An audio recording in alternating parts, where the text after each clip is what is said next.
말씀 나누겠습니다. 교회에 여러분, 우리가 가장 중요하게 생각하는 게 뭐냐면 교회 갈 때 설교 들어가죠. 말씀 들어가죠. 예, 맞습니다. 말씀은 예수 그리스도거든요. 이 성경은 예수 그리스도에 관하여 대하여 기록한 책이고, 우리가 이 성경을 연구하는 것은 영생을 주는 예수 그리스도를 가르쳐주고 알려주는 책입니다. 그래서 설교는 잘하는 설교, 정말 굿. 최고의 설교는 예수만 가르쳐야 되는 거예요. 예수가 복음이다. 하나님의 아들 예수 그리스도의 복음의 시작이라 그랬습니다. 그러면 하나님의 아들이 누구냐가 복음이에요. 하나님의 아들이 예수인데 그 예수의 소식이 퍼져나가는 거, 꼭 십자가의 사건만 아니라 하나님의 아들이 누구냐, 이게 복음입니다. 예수를 가르치라고 하나님께서 우리에게 사람을 붙여주셨는데 우리는 엉뚱한 설교를 많이 했어요. 구원을 주는 설교를 하지 않았지요. 복 주는 예수, 문제 해결하는 예수, 이거 큰일 나는 설교입니다. 여러분, 그래서 복 많이 받으셨어요? 그리고 기도 많이 하는 사람들이 교회 가는 배이가 없어야지, 건강해야지. 하나님은 우리에게 다윗에게 활 쏘는 방법을 가르치셨더니 듯이 우리에게 인생 사는 방법을 가르치세요. 너 그거 하면 큰일 난다. 예수 믿는 사람은 그렇게 하면 안 된다. 막 문제 해결을 하는 하나님이 아니라 견디게 하는 하나님이세요. 이기게 하는 하나님. 그냥 오픈 더 스세미 오일이 아닌 거예요. 막 열려라 참깨가 아닌 겁니다, 여러분. 견디고 또 견디고 광야 생활을 이기고 견디게 하셔서 하나님과 가까워지고 하나님을 알고 밀착되어지는 성도로 하나님은 만들어 낸다는 사실입니다. 자, 지용근 대표가 CBS 지용근 대표라는 분이 20대 40대에서 교회를 떠나는 이유에 대하여 조사를 했습니다. 그랬더니 30-40%가 설교 때문이다, 이렇게 되어져 있어요. 하나님을 믿지만 예수 그리스도는 잘 모르겠다. 예수가 가장 중요한데 하나님 앞에 나갈 수 있는 방법, 하나님 앞에 내가 심판을 받지 않는 것은 오직 예수 그리스도 한 분뿐이거든요. 자, 하나님은 유대인도 믿습니다. 무슬림도 믿습니다. 각 이단들도 하나님을 믿습니다. 그런데 예수를 설명하지 않고 예수를 가르치지 않고 하나님의 아들 예수 그리스도의 자리에 다른 사람을 넣는 거예요. 땅에서 난 자를 설명하고 믿으라고 합니다. 하나님의 아들은 이 땅에서 나지 않으셨어요. 하늘로부터 오셨고 하늘로 다시 가시는 분. 땅에 속한 자가 아니라 하늘에 속한 자, 하늘에서 내려오신 분, 하나님의 아들이거든요. 나머지 모두는 사람이 만든 종교는 땅에서 태어났잖아요. 자기가 예수라고 해도. 여러분, 그러기 때문에 이단인 것입니다. 가장 큰 문제가 뭐냐면 목사가 문제예요. 목사가 가장 큰 문제예요. 자, 설교는 혹시 내가 구원을 줄 수 없는 설교를 하는 자는 아닌가, 또 복음이 없는 설교를 하는 자는 아닌가. 강대상에서 정치, 경제, 문화, 비전, 선교, 나라가 부자 되는 거, G2, 일루미나티, 이런 모든 것들은 여러분 복음이 아니고 설교가 아니고 쓰레기예요. 잘 기억하시기 바랍니다.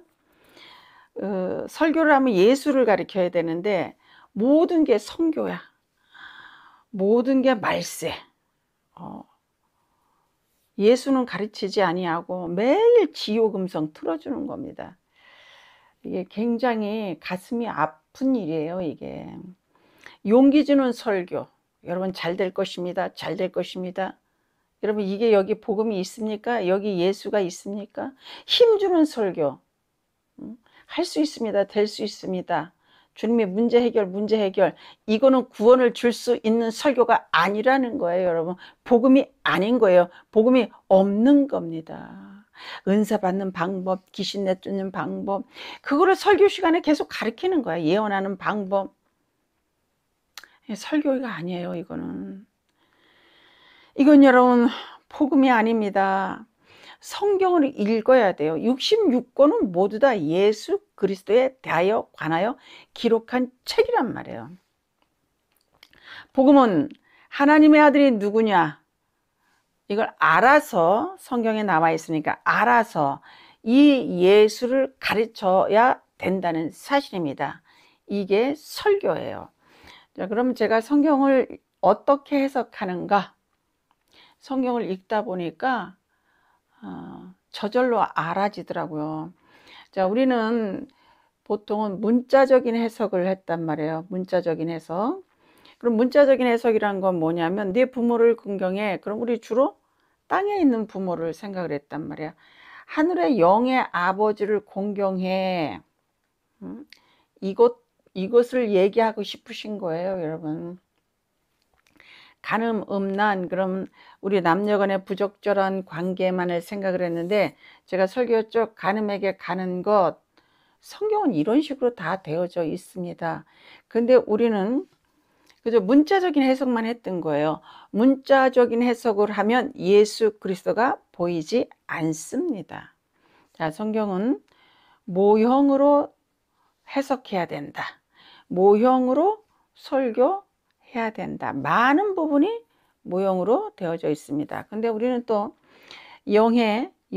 영적으로 해석하는 영의 뭐 알레고리적인 해석, 이런 말이 있죠. 그런데 알레고리는 많이 위험합니다. 굳이 뭐 영의, 글쎄 왜 이런 말을 만드는지 모르겠어요. 그냥 성경은 문자적인 해석과 모형으로 설교한다, 모형으로 성경 해석을 알아, 이 두 개면 되는 거예요. 알레고리 해석이 뭔지 좀 찾아보시면 여러분 굉장히 쉽기 때문에 이해하기 좋을 겁니다. 알레고리 해석은 어떤 사건, 배경, 인물을 모두 다 의인화하거나 비유하거나 모두 모형으로 전부 다 해석을 하는 거예요. 그러지 않습니다. 알레고리 해석, 오리겐에 대해서는 좀 찾아서 읽어보시면 되겠습니다. 예수님께서 로마서 5장 14절에 아담은 장차 오실 이의 모형이라 그랬습니다. 아담을 자세히 읽어보면 예수 그리스도와 하와는 우리 교회 여자를 뜻하는 것이고, 예수님의 고통으로 옆구리에서 하와가 교회가 탄생하고, 이런 게 여러분 저절로 알아져요. 그래서 영해나 알레고리 해석은 하지 않는 게 좋다. 이 알레고리 해석은 거의 뭐 이단으로 얘기를 하고 있거든요. 그러니까 알레고리 해석이 뭔지도 모르면서 알레고리 이렇게 한단 말이에요. 글자나 문자 하나하나에 전부 다 모형을 갖다 다 비유해서 넣어버리는 거예요. 이러면 그건 굉장히 위험한 성경 해석 방법이 된단 말이에요. 예수님이 이렇게 말씀하셨어요. 얘들아, 빛 있지? 저 태양 빛 있지? 나는 세상의 빛이야, 이렇게 딱 말씀하세요. 그럼 저 빛을 보고 예수님이 빛이 어떤 분인지 우리가 모형으로 알 수가 있잖아요. 다 그렇게 말씀하셨어. 많은 부분을. 나는 생수야, 나는 물이야, 이렇게 말씀하셨죠. 요한복음 1장 1절부터는 말씀이 예수라는 그게 기록이 되어 있어요. 그러니까 요한복음 1장 1절 좀 읽어보시면, 말씀에 예수를 갖다 놓고 태초에 말씀이 계시니라 그러면 태초에 예수께서 계시니라, 이렇게 하시면 해석이 되어집니다. 성경은 문자적인 해석만 하면 예수 그리스도가 보여지지 않는다. 그거 명심하셔야 됩니다. 어린 양이 있죠. 재물 어린 양. 그러면 예수님이 세상 죄를 지고 가는 하나님의 어린 양이다, 이렇게 되어 있잖아요. 요나의 표적을 보고 예수 그리스도가 십자가에 달려서 돌아가시는 사건을 설명하잖아요. 신랑이 예수입니다. 이 땅에 신랑이 있지만 예수 신랑, 그죠? 우리는 그래서 항상 성경을 볼 때 두 가지로 해석을 해라. 많은 부분을. 포도나무, 우리가 먹는 맛있는 포도가 있죠. 포도나무. 그럼 예수님은 생명의 참 포도나무 그랬어요. 예수님은 생명의 참 포도나무 그랬습니다. 선한 목자가 있죠. 땅에 목자가 있고 양을 위해서 자기 목숨을 내어놓는 선한 목자가 있습니다. 구약시대에 대제사장이 있었듯이 하늘에 대제사장이 있어요. 이 대제사장은 자기 죄와 민족의 죄를 용서받기 위해서 지성소로 들어간단 말이에요. 하늘이 지성소죠. 하나님이 계신 데가, 거기서 성실히 일하는 대제사장 예수 그리스도가 계셨음을 히브리 기자가 보았다는 거예요. 백합화가 있습니다. 샤론의 꽃 다 예수예요. 향기가 예수입니다. 옷, 세마포가 예수 그리스도를 상징하죠. 하나님은 농부시잖아요. 아버지 하나님은 농부시다 그랬죠. 그럼 이 땅의 농부를 보고 농부가 하는 어떤 기능적인 일, 그거 우리가 다 알 수 있잖아요. 어부, 도피성, 제단불, 숫자 7, 보화, 만나, 하늘의 양식, 돌도 예수 그리스도로 모형하잖아요. 머릿돌, 버린 돌, 그죠? 모퉁이 돌. 포도주를 주시면서 이것은 나의 피니, 받아 마셔라, 영생하는 피다, 이렇게 되어 있어요. 그 다음에 기름, 남편이 예수 그리스도죠. 율법 남편이 있고 예수 그리스도 남편이 있습니다. 아버지가 하나님 아버지 있고 이 땅에 아버지가 있고, 친구, 이 땅에 친구가 있고, 예수님이 친구를 위해서 목숨을 버려주신 그 친구가 있는 거예요. 이웃이 있죠. 네, 이웃. 예수님이 우리의 이웃이었어요. 그런데 예수님이 이웃을 위해서 돌아가셨다는 겁니다. 땅에 부모가 있죠. 하늘에 부모가 있습니다. 이 땅에 씨 있죠. 시드. 이 씨, 봉숭아 씨, 무슨 씨 많잖아요. 이 땅의 씨에서 생명이 탄생되어지듯이 영생하는 씨, 하늘의 씨는 예수 그리스도인 거예요. 생명을 말합니다. 이런 떡이 있어요. 떡을 주시면서 이걸 받아 먹어라. 이것은 나의 몸이니 그랬죠. 그러면 이걸 굳이 영의 알레고리까지 가서 성경을 해석하면 복잡한 거예요. 떡이야? 예수님의 몸을 주셨네. 이렇게 간단하게 해석하면 되는 겁니다. 이 땅에 주인이 있어요. 그러면 하늘에 계신 나의 주인, 나를 피값 주고 사신 나의 주인이 있습니다. 땅에 임금이 있죠. 하늘에 임금 왕이 계신 거예요. 이 땅에는 종도 있고 자유자도 있습니다. 그런데 하늘의 자유자, 우리는 다 종이었어요. 정말 자유자는 예수 그리스도 한 분뿐이십니다. 왕이 있죠. 땅의 왕. 예수 우리 왕이요 이곳에 오셔서. 자, 그럼 어떻게 성경은 해석을 해요? 앞으로 성경이 나올 때 항상 웬만한 것은 두 가지로 해석을 해라. 제단 뿔이 있습니다. 구원의 뿔이시요. 그렇게 되어 있죠. 아도나이가 죄를 졌을 때 솔로몬 앞에 죽음을 당할 때 제단 뿔을 잡았습니다. 그때 어떤 죄를 졌든지 간에 용서를 받은 거예요. 산성이 있죠. 그 다음에 이 땅에 의사가 있습니다. 병든 자에게 의사가 필요하다 그랬어요. 그럼 6이 병들면 어떻게 해요? 병원을 쪼르르르 가는 거예요. 쪼르르르. 병원 안 가면 어떻게 하겠다는 거예요? 기도로 낫는다고요? 자, 그러면 자 봅시다. 이 땅에 음식을 왜 주셨어요? 배고프면 먹으라고 준 거예요. 그죠? 그럼 의사 왜 주셨어요? 치료받으러 가라고 의사가 있는 거예요. 그 신비하고 이상한 행동들 좀 하지 마세요 돼요. 왜 안 고쳐주는지 모르겠다고 병원 가시라고 그런다고. 내가 병원 가세요. 네, 하나님이 고쳐주시기도 합니다. 그걸 제가 부인하는 게 아니에요. 제가 말했잖아요. 제가 은사자라고. 여러분, 근데 요새 유튜브에서 직통계시 그러는데 그걸 누가 만들어서 직통계시라는 걸 쓰는지 모르겠어요.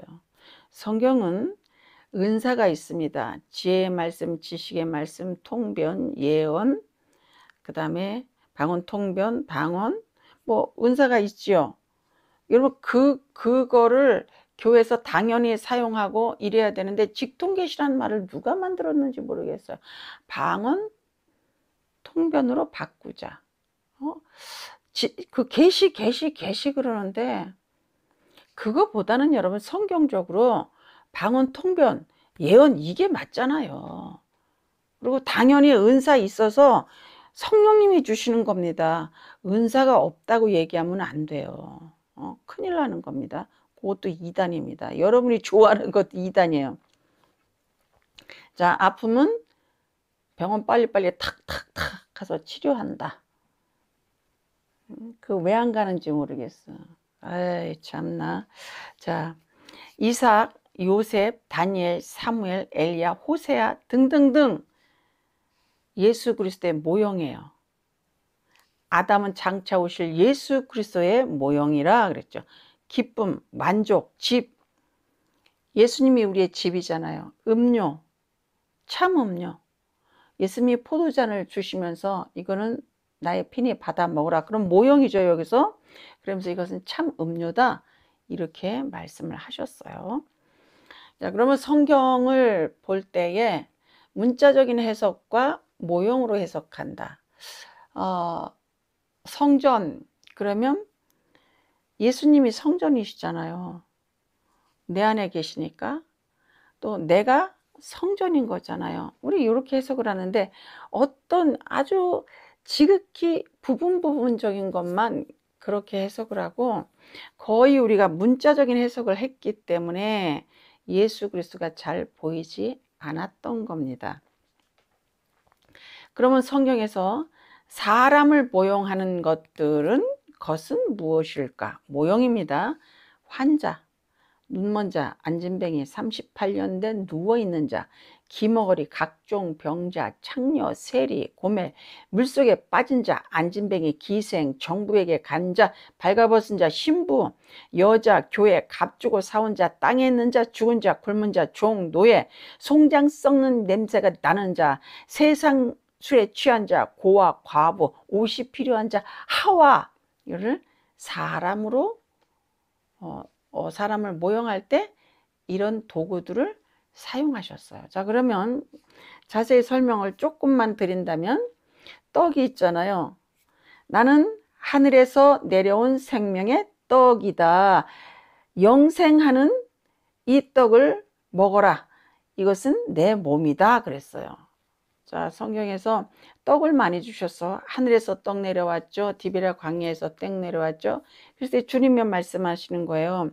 요한복음 6장 5절 나는 생명의 떡이니 내게 오는 자는 결코 줄이지 아니할 터요 나를 믿는 자는 영원히 목마르지 아니하리라 그랬습니다. 떡을 주시면서 영생하는 떡, 나는 너에게 영생하는 떡을 주는 하나님의 아들이야. 이렇게 설명을 하신단 말이에요. 그럼 떡도 두 가지로 해석을 해야 되죠. 포도주 주시면서 이거 내 피야? 이렇게 하셨어요. 자, 제가 임의대로 모형이라고 이렇게 성경을 이렇게 해석하십시오가 아니라 이 모형으로 설교하는 것은 신학에서 다 인정하는 것이고 모형으로 설교를 하라고 가르쳐 주셨어요. 갈라디아서 4장 보면 아브라함에게 두 아내가 있다는 거예요. 아브라함은 하나님을 모형합니다. 제가 언제 그것도 좀 해드릴 거예요. 아브라함의 두 아내가 있다. 사라와 하갈이다. 그죠? 근데 이를 언약이라고 그래요. 두 아내는 두 언약이다 그랬어요. 갈라디아서 4장 이유를 보시면 됩니다. 아브라함에게 두 아내가 있다. 사라와 하갈이다.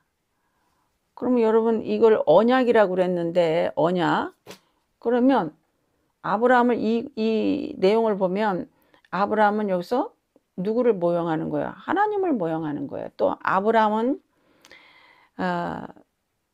아브라함아 너도 독자 나도 독자, 너 독생자 내놔 나 독생자 내놓을게. 아브라함은 하나님을 모형을 하는 거예요. 믿음의 조상이잖아요. 우리 하늘에 계신 믿음의 조상이 누구예요? 하나님 아버지신 거예요. 이거는 제가 좀 나중에 자세히 다룰 겁니다. 근데 제가 좀 많이 이렇게 유튜브에 올려드리고 싶은데 편집이 너무 나오지가 않아서 거의 포기 상태예요. 이거 엄청 스트레스 받았다고, 이게 나오지 않는 것 때문에. 뭐 몇 번씩 이렇게 영상을 준비해 놓으면 안 나오고 안 나와서 버린 영상이 정말 엄청나요. 100개도 더 넘는 것 같아. 자, 아브라함에게 두 아내 사라와 하갈은 언약이다 그랬어요. 사라는 자유 있는 자, 신분이 종이 아니라는 거예요. 사라가 낳은 아들만 하나님의 후사, 하나님의 아들이 된다는 겁니다. 낳은 자가 누구냐예요? 사라가 낳아야만 되는 거예요. 예수 그리스도가 우리를 낳아야만 되는 겁니다. 예수 그리스도만 자유자인 거예요. 우리는 이 땅에 사는 사람은 모두 여자, 모두 종인 거예요. 자, 26절, 4장 26절에 보면 위에 있는 예루살렘에 있는 자니 곧 우리의 어머니라 그랬어요. 예수 그리스도께서 우리를 낳으셨습니다. 두 번째는 하갈은 신분이 종인 거예요. 그래서 종이 나면 종의 자식이기 때문에 이스마엘을 모형으로 썼기 때문에 아브라함의 후손을, 아브라함의 후사, 아브라함의 씨가 여럿이 있었지만 우리에게 모형으로 가르쳐 주는 거, 종이 나면 서자잖아요. 종이 났기 때문에 종의 자식인 거예요. 그러니까 예수 그리스도가 나야만, 여러분 새 언약이에요. 예수 그리스도가 사라가 나야만 이삭인 거예요. 예수 그리스도가 나야만 영생하는 생명이 되는 겁니다. 이 부분은 갈라디아서 4장 21절 이후를 조금 읽어봐 주시고, 아마 여러 번 읽어야 그게 좀 해석이 될 겁니다. 이거 분명히 다시 한번 다룰 거예요. 그래서 이거 이렇게 대충 넘어갑니다. 하갈의 신분이 종이잖아요. 원래 종. 그래서 종이 나면 종인 거예요. 이게 무슨 말이냐면 내 행위로, 율법으로 내가 거룩해지려고 하면 너는 영원히 종이야. 종 상태에서 나올 수 없어. 그러는 거예요. 자, 이스마엘이 쓰임을 못 받는 것은 엄마가, 하갈이 육체를 따라 낳기 때문이에요. 성령을 따라 난 자가 아니라는 거예요. 율법으로 낳았다는 거예요. 내가 착해서 낳아보려고 하는 거를 여러분 모형하는 거예요. 자, 문자적인 해석은 이런 오류를 범할 수 있습니다. 그래서 모형으로 설교한다는 것을 성경 곳곳에서 계속해서 가르쳐 주고 있어요. 그러나 아브라함이 하나님을 모형하고 사라는 자유자, 하나님을, 예수 그리스도를 모형한다는 그 부분을 자세히 좀 보셔야 돼요. 그리고 하갈이 왜 안 되고 이스마엘이 왜 안 되는지, 율법을 지켜서 율법이 낳은 자, 내가 율법으로 선하게 되고자 하는 그 자는 종에서 나올 수가 없다는 거예요. 24절을 보면, 갈라디아서 4장 24절을 보면 여자는 두 언약 그랬어요. 아내는 두 언약, 옛 언약, 새 언약이라고 했다. 이렇게 되어 있습니다. 갈라디아서 4장 24절에. 그래서 시내산의 율법 이렇게 되어 있어요. 율법이 어디로부터 왔습니까? 모세로부터, 시내산업으로부터 받은 거예요. 그래서 모세가 율법을 상징하기 때문에 모세가 가나안 땅을 못 들어가는 거예요. 그러니까 모세가 그 전에도 죄를 많이 졌는데 이게 내리쳤다고 거기를 못 들어가는 게 아니라 너 법으로 따지면 가나안 땅을 못 들어간다 그러는 거예요. 여러분 옛 언약과 새 언약이 있습니다. 그래서 옛 언약은 구약 율법을 상징해요. 새 언약은 신약 은혜를 상징을 하고 있습니다. 예수 그리스도는 생명의 성령의 법으로 우리를 자유케 하십니다. 근데 율법은 사망의 법으로, 율법의 법이 뭐냐면 율법으로 우리를 비춰비면 우리 다 지옥이에요. 죄인으로 다 드러납니다. 그래서 육이 죽는 거예요. 육이 죽었다고 로마서 7장에 그렇게 기록이 되어져 있습니다. 이 부분이 어려울 텐데 어쨌든 오늘은 모형에 관한 설교를 하는 거기 때문에 여기를 자세히 다룰 수 없음을 말씀을 드립니다. 그러니까 이게 성경에 다 나와 있는 건데 우리가 얼마나 성경을 안 읽었고 얼마나 엉터리적인 해석을 했으면 이게 어렵다고 하시더라고. 저도 어려웠고. 자, 요한복음 1장 17절 율법은 모세로부터 말미암아 주어진 것이요 은혜와 진리는 예수 그리스도로 말미암아 온 것이라 그랬어요. 자, 율법 그러면 모세를 상징해요. 시내산에서. 그래서 시내산 그럼 하갈 모세를 상징하는 거예요. 그래서 하갈은 종이었기 때문에 신분이 종이었기 때문에 이스마엘이 아무리 장자여도 쓰임을 못 받는 거예요. 사라가 나야 되는 거예요. 자유자, 신분이 자유인 그 사람이 나야 되는 거예요. 성령으로 나야 되는 겁니다. 그게 여러분 갈라디아서 4장 21절 이후에 쭉 나와 있으니까 여러 번 읽어봐 주시면 제가 다음에 설명을 드리기로 하겠습니다. 로마서 3장 19절 우리가 알거니와 무릇 율법이 말하는 바는 율법 아래 있는 자들에게 말하는 것이니 그랬어요. 내가 율법을 지켜서 내가 천국 갈 수 있고 행위가 없으면 여러분 큰일 납니다. 천국 못 갑니다. 이런 사람은 여전히 율법 아래 있다는 거야. 이 율법 아래 있는 자는 이 입을 모든 입을 막고 온 세상으로 하나님의 심판 아래 있게 하려 함이라 그랬어요. 내가 지켜서 율법을 지켜서 내가 천국에 가려고 한다면 심판 아래 있다는 거예요. 심판이 뭐예요? 법적인 판결을 내렸을 때 너 죄 있어 이거예요.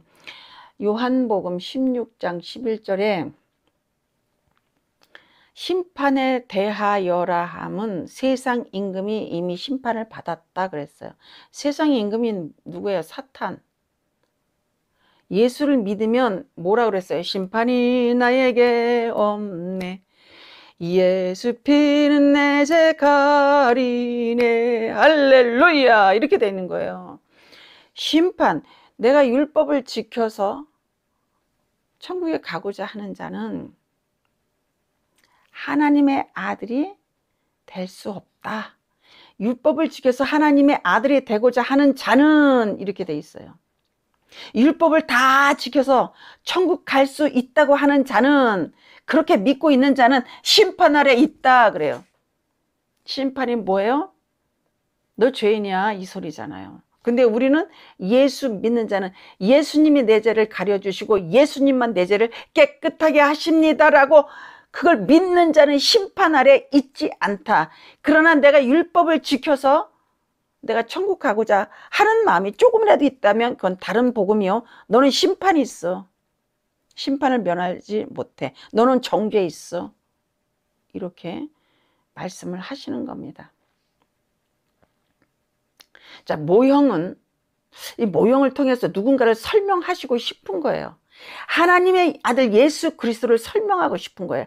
해, 달, 별, 결혼제도, 가족제도 이걸 통해서 예수 그리스도를 설명하고 싶은 겁니다. 가족제도를 보면 알 수 있잖아요. 아버지가 하나님, 어머니가 하늘의 자유자가 우리를 낳았죠.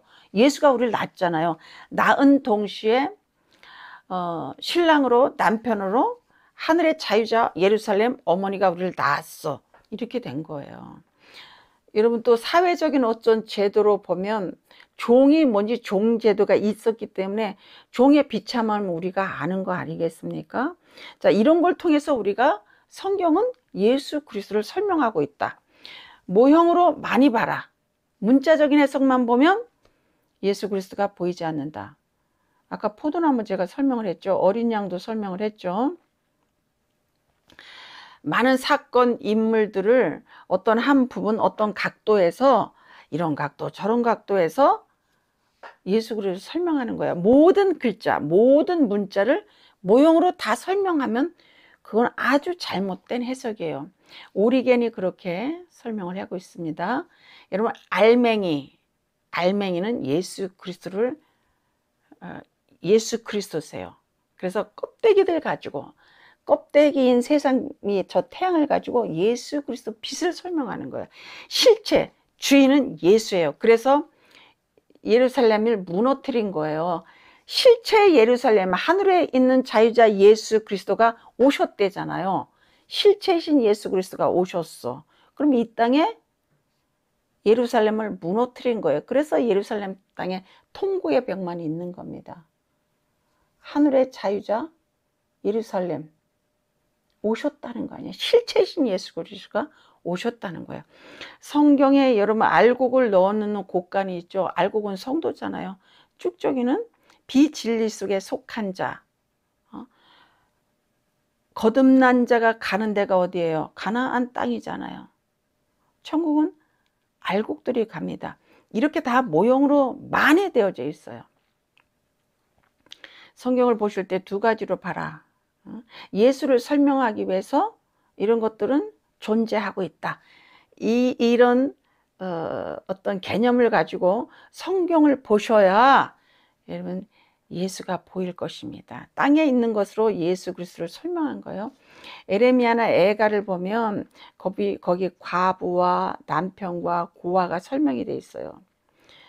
하나님이 안 계시면 과부예요. 그죠? 예수가 안 계시면 과부예요. 하나님이 안 계시면 고아예요. 이렇게 되어져 있습니다. 하나님이 성부, 성자, 성령님이에요. 갈라디아서 4장 7절에 제가 구원은 관계가 바뀌는 것이다 이렇게 했는데 그것도 제가 만든 게 아니고 갈라디아서 4장 7절에 그러므로 내가 이후로는 종이 아니요 아들이니 아들이면 하나님으로 말미암아 유업을 받을 자니라 그랬습니다. 일전에 종에서 아들이 된다고 갈라디아서 4장 7절에 말씀하고 있습니다. 자, 하나님이 안 계시면 고아예요. 하나님이 안 계시면 과부인 거예요. 자, 비유로, 예화로, 샘플로, 그림자로, 모형으로 육인 우리가 영이신 예수를 알으라고 샘플을 쓰셨다는 거예요. 그 에레미야를 보면 신혼 시절이 나와요. 이스라엘 백성에게 너희가 신혼 시절에는 내 말을 잘 들었는데 이렇게 돼 있어요. 우리 신혼 시절에는 뭐 알콩달콩 잘 맞고 뭐 어째저째 하지 않습니까? 이렇게 잘 맞고 사랑하고 뭐 그런데 이스라엘 백성들도 신혼 시절에는 너희가 내 말을 잘 들었다는 거예요. 요렇게 되어져 있습니다. 신기반기하지 않습니까? 자, 하늘에는 여왕이 있습니다. 하나님만 남성이에요. 생명이 있다는 얘기예요. 그래서 하늘의 여왕에게 이스라엘 백성들이 과자를 만들어서 전제를 그들에게 갖다 줬다 그랬어요. 하늘의 여왕이 누구냐면 여기서 사탄이에요. 하나님 외에는 다 잡신인 거예요. 너희가 땅의 것을 말하여도 알아듣지 못하는데 그래서 예화를, 비유를, 모형을 쓰셨다는 거예요. 땅에 있는 거반 거의 다 모든 것은 예수 그리스도를 설명하는 도구에 여러분 불과합니다. 제가 그랬잖아요. 가늠하면 이 땅에서 부부지간에 다른 사람과 부적절한 관계를 맺어서 가정을 깬다든지 뭐 이랬을 때 그 상대방이 아내가 남편이 굉장히 마음이 아프잖아요. 뭐 굉장히란 표현이 어디 있겠습니까? 상상 초월해.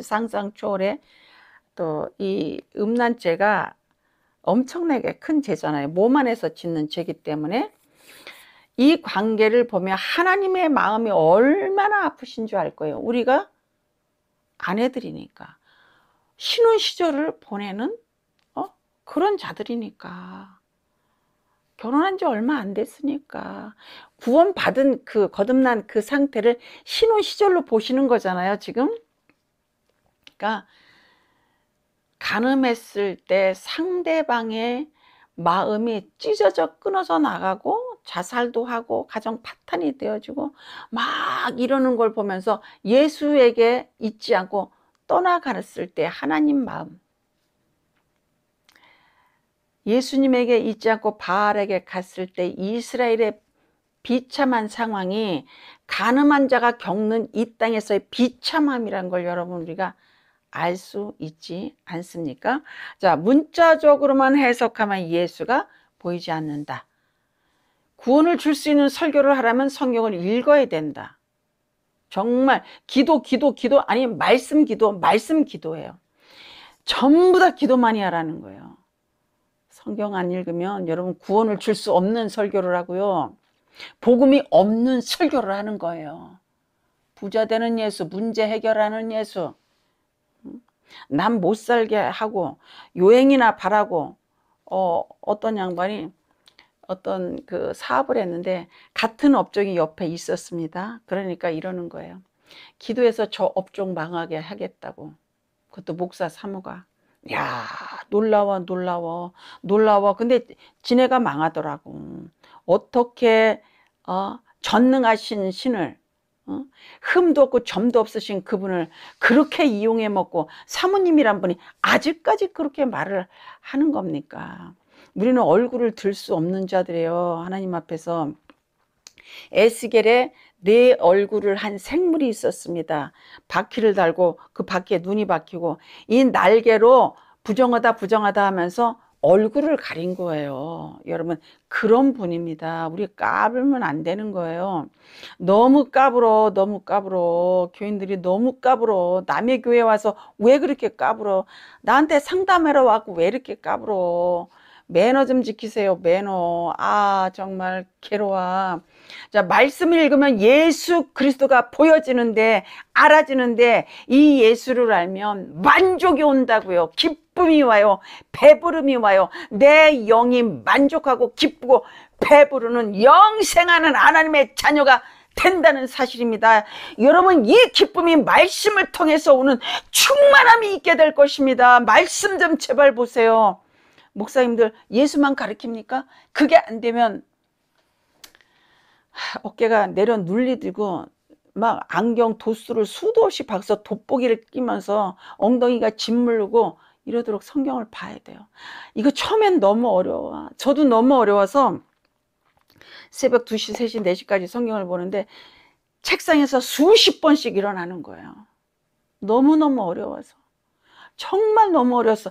지금도 어려워. 로마서 7장을 읽는데 이게 무슨 뜻인지는 알 것 같은데 내가 정확히 해석을 못하겠다. 너무 어려운 게 많은 거야.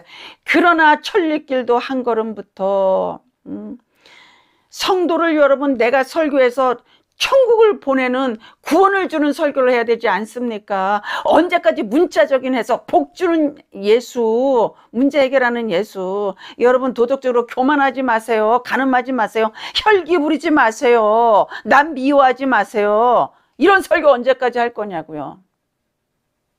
남 미워 안 해요? 시기 안 해? 질투 안 해? 여기서 벗어날 수 없는 거예요. 육체의 소욕을 이길 자가 없는 겁니다. 여러분 그거 가르치라는 게 아니에요. 예수 가르치라는 겁니다. 예수. 내 평생의 소원이 예수를 가르치는 거예요. 예수도 알기 원하면 할렐루야 예수로 충만하길 주의 이름으로 부탁합니다. 아멘.